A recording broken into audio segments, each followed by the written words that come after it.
abala ifadale ebe amụ traditional market o wee na-abụ udobe nna ya taa ọnụ n'anya efu na ebe niile mmadụ jụrụ ọ traditional market dada nwa udodo nka ọ ya na-akwado ife a na-eme n'ụbọchị taata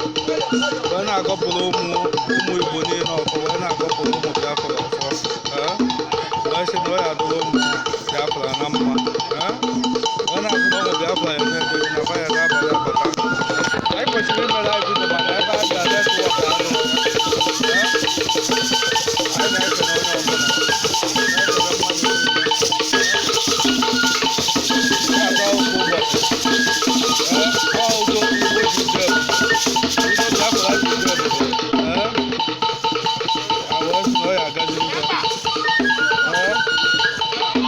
anyị na-ekele traditional market oke akpụ na ahụ mgbọ dada nwa udo nka anyị sị na ọ ya adịrị ụlọ mma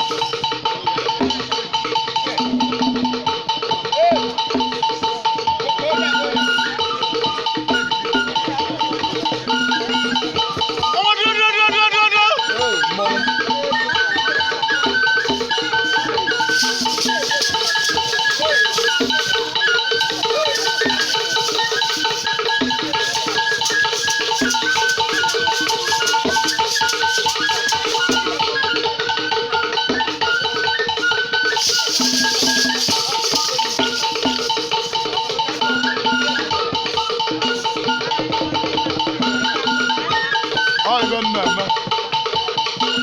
ana m egwu ya